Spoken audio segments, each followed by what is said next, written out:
बातमी बारामती विधानसभा मतदारसंघात पोटनिवडणुकीसाठी उमेदवारी अर्ज मागे घेण्यासाठी आज अखेरचा दिवस आहे।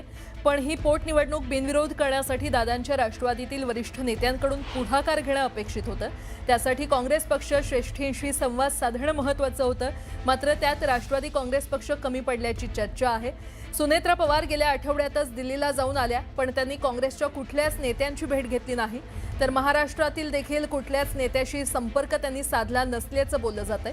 दरम्यान काँग्रेसनं बारामतीत सुनेत्रा पवारांविरोधात आपला उमेदवार रिंगणात उतरवलेला आहे। तर दुसरीकडे पार्थ पवारांनी न्यूज 18 मराठीशी बोलताना थेट काँग्रेसच्या पतनाचं केलेलं भाकीत काँग्रेसच्या जिव्हारी लागलंय। त्यामुळे काँग्रेसनं ही निवडणूक प्रतिष्ठेची केली असून बारामतीची निवडणूक बिनविरोध होण्याची शक्यता धूसर झाली आहे।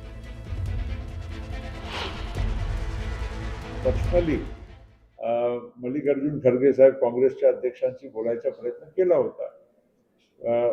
ते पण बिझी आहे। तामिळनाडू आणि केरळमध्ये आणि बाकी ठिकाणी इलेक्शनमध्ये ते प्रचाराला गेले होते। डायरेक्टली जरी बोलणं झालं नाही, पण मी त्यांना व्यवस्थित निरोप त्यांच्या स्वीय सहाय्यकच्या माध्यमातून दिलं आणि त्यांनी असं मला उत्तर दिलं थ्रू स्वीय सहाय्यक की आम्ही या बाबतीत विचार करतो।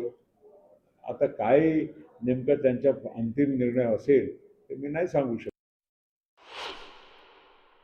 मला कोणी काही जबाबदारी किंवा फोन काही फारसा केलेला नाही। केला असता तर आम्ही अर्थातच आमच्या मित्रपक्षांशी जरूर बोललो असतो, पण म्हणजे ते कुणाशी बोलले काय बोलले ह्याची फारशी माहिती आम्हाला नव्हती। आम्ही आमचा स्टँड क्लिअर केला। माननीय उद्धवजींनीही मनाचा मोठेपणा दाखवून जो स्टँड घेतला आणि काँग्रेसचं एक वेगळं मत होतं। त्याच्यामुळे एका सशक्त लोकशाहीमध्ये अर्थातच हा प्रश्न हा होऊ शकतो। भोंदू अशोक खरात प्रकरणी विशेष तपास पथकानं पहिल्यांदाच पत्रकार परिषद घेऊन तपासासंदर्भात माहिती जाहीर केली आहे। खरातनं महिलांच्या श्रद्धेचा गैरफायदा घेऊन धमकावत होता आणि लैंगिक शोषण करत असल्याचं तपासात समोर आलंय, अशी माहिती एसआयटीच्या प्रमुख तेजस्वी सातपुते यांनी दिली आहे। त्यासोबत अशोक खरातचे सीडीआर लीक प्रकरणावर देखील त्यांनी भाष्य केलं।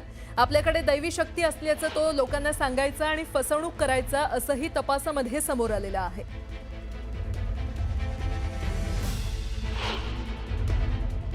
साक्षीदारांकडे आणि पीडितेंकडे आपण जी चौकशी केली त्यातून आरोपी हा पीडित व्यक्ती आणि कुटुंबाच्या श्रद्धेचा गैरफायदा घेत होता। त्यांना भीती दाखवत होता। खडे चिंचोके रुद्राक्ष पूजा विधी इत्यादी गोष्टींच्या माध्यमातून त्यांच्याकडून पैसा उकळत होता। महिलांना स्वतःकडे दैवी शक्ती असल्याचं भासवत होता। त्यांच्या कुटुंबियांच्या मृत्यूची भीती दाखवून त्यांना बदनामी करण्याची धमकी देऊन त्यांचं लैंगिक शोषण करत होता।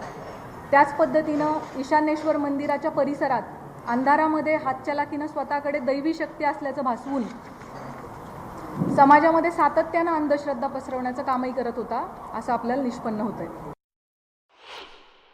हा गुन्हा घडण्यासाठी मुख्य आरोपी सोडून इतर कोणी कारणीभूत ठरलं आहे का? कोणी याची इकोसिस्टीम निर्माण करण्यामध्ये सहाय्यभूत ठरलेलं आहे का? या अंगाने सुद्धा आपण तपास करत आहोत। या गुन्ह्यांची पार्श्वभूमी तयार करण्यासाठी कोणी मदत केली आहे का?